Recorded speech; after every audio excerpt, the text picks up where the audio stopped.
I understand that you submitted a letter to the mayor saying that you need 15 days to be able to sort out whatever it was that was causing the gridlock, no?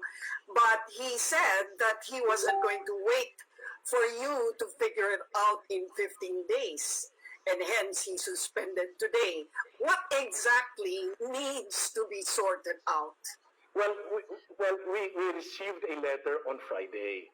The letter said you have to sort out the non-reading of your stickers, the RFID. It's not working. People get stuck on the RFID lane. You have to do something about it. Number two, the continuous implementation of contactless with that system obviously is detrimental to the population and to the traveling public, and people are suffering long lines and long waits, and this has to end. So you submit to me an action plan that will tell us how this problem will be solved. Obviously, it's a combination of technical plan, engineering plan, all those details. So we wrote Valenzuela on Saturday after receiving the letter on Friday. We asked for more time. We said we need 15 days. And notwithstanding that request for 15 days, today, at around 12:20, we got a letter saying that we were not being granted the 15 days, but our deadline was today at 5:01 p.m., which was the original deadline anyway. Can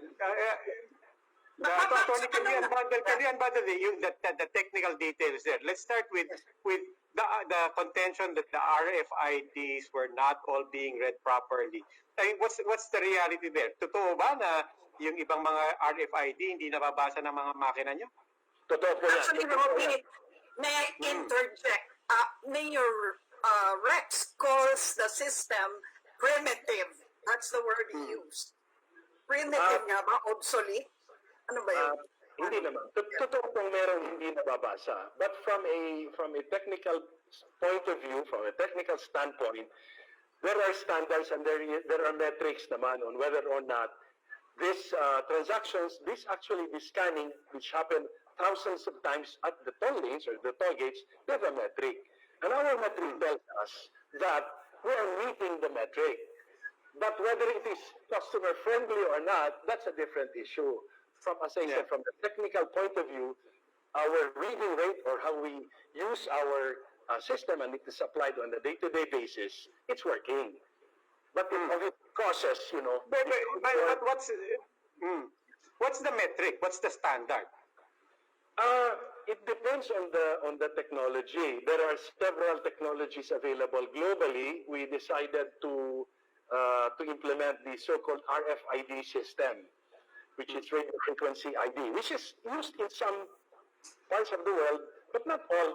Some other toll expressways in the world use a different system, but they're all wireless. That's the point. No, but when you say it's meeting the metric, anong error percentage? what's the percentage of error? We are hitting about 98% of the time, which is equivalent to a metric that's already acceptable globally.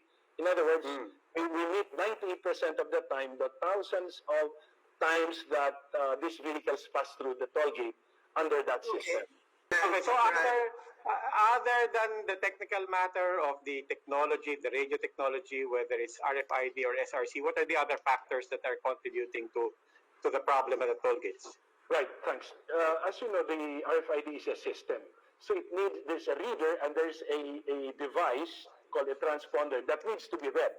The transponder is the one attached to your car. In the case of the SRC, it's a battery-powered small device. We have cast that away, and instead we have an RFID sticker. Now the stickers are manually installed, they're attached, and it's a very simple, straightforward thing. But sometimes stickers get improperly installed. They are stuck beside metal objects. We have a propensity for putting a tint in our windshields. Then obviously all those interfere in a normal RFID regime. So those things, if the sticker itself will have a slight problem, then there is a risk that the reading will be delayed or it will get stuck for some reason and the barrier will not rise. But the thing is, they're saying that it's actually MNDC or NLEX itself that actually attaches the sticker, right? Diba? That's correct. That's correct. Yes. Of Right. course. So you're saying that, yeah, so I guess ang tanong nga ng tao, kayo nga nag-a-attach niyan eh. So paano magkakamali, di ba? Kayo Tama yun. nga ang nag-a-attach. Yeah. Tama din yun. Tama naman yun. That's Sagot fair. yun. Yeah. Tama yun. Pero tandaan lang po natin, meron ding wear and tear, meron din improper installation, in other words, nakadikit po doon sa metallic object. Instead of a tint na clear, nasa naitatabi sa. So these installation issues only obviously contribute to the risk of the sticker not being read properly. And we have lots of experiences, and our customers obviously will complain, and then we have to replace it. We have to replace the sticker. So what's the Okay, problem? Ano talaga yung Is it a technical problem? Is it a management problem? Is it a coordination problem? Kulang daw ba yung coordination between NLEX and TOTR or whatever? Ano talaga yung problema? Bakit ganon? Kasi ako, I have an RFID eh. Hindi naman ako nagkakaproblema sa pagdadaan ko doon. Nagkakaproblema ako sa traffic ngayon. Well, I ask because that will be key to how to solve this mess. Paano yon? How do we get out of this? well, it's partly a technical problem, and that much we have acknowledged that the system will need tweaking or fixing, especially for the 2%, a little higher than 2% of glitches that happen from time to time. That's part of the working process also, completely expanding or changing your system from cash to RFID, or at least from 70% cash to 100% RFID. It's really bound to happen from a statistical point of view. What's the trickiest and the hardest part of the action plan now? I mean, you're asking for 15 days, dininay ng Valenzuela, but whatever it is, what's the hardest part now? The hardest part is to keep those numbers as low as possible. In other words, the 2% to 2.7% glitches that we encounter every day, we have to keep it down, and we have to maintain the integrity of the system to see to it that the numbers don't go up.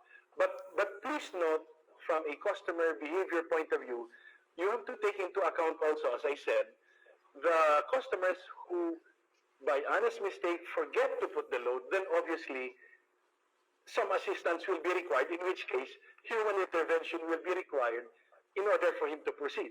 And the challenge is how to quickly get him past the barrier so that those guys behind him don't complain. That's really the biggest challenge.